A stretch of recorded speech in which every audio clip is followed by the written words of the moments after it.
Peter, good to see you. Thank you for your time. Thanks, $3.5 billion to upgrade our Army's armoured vehicle fleet. Is that going to be money well spent, do you think? Well, there are critics of the deal that say tanks have outlived their usefulness.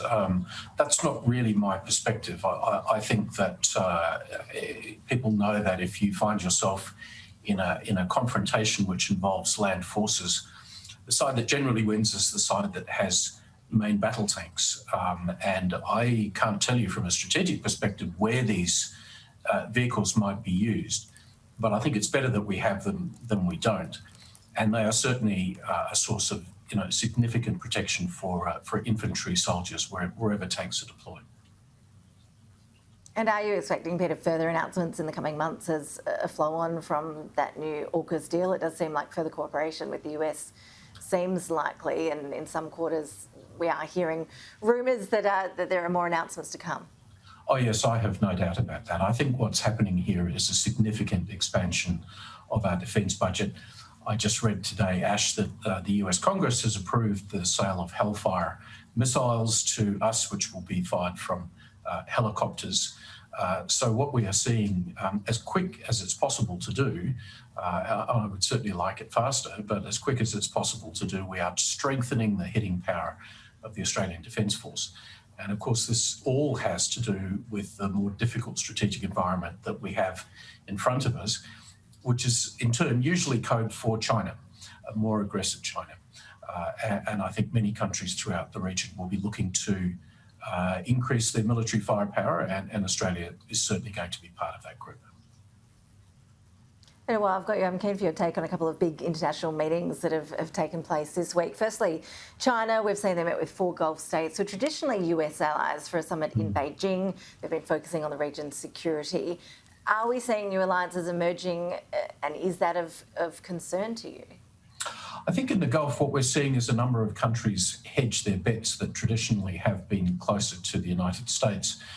Very interesting, for example, to see Saudi Arabia talking to the Chinese.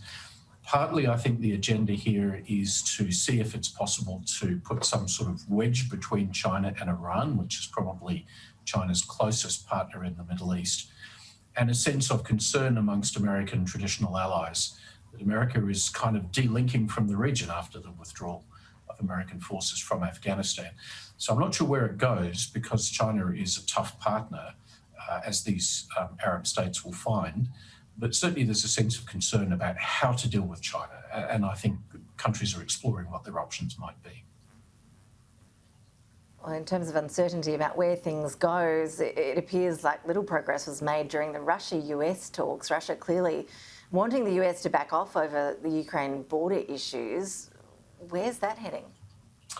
Well, there's several more days of talks to go, but really I think I write about this for the Australian tomorrow, Ash. What we have here is a bluff from Vladimir Putin to try to weaken NATO and to try to weaken America's position relative to European countries, which is something that we really cannot allow to happen. Yes, Russia has its own security interests to look after, but Ukraine does not present a threat to Moscow. And NATO doesn't present a threat to Moscow. It's a defensive alliance. So what I hope we see out of these negotiations is a strong American position, which is really about strengthening America's ties with the European NATO allies, and not too many concessions, which is really all we've heard from the Biden team yet. If the negotiations end up not being successful, that will largely mean that America and the European countries have held their ground.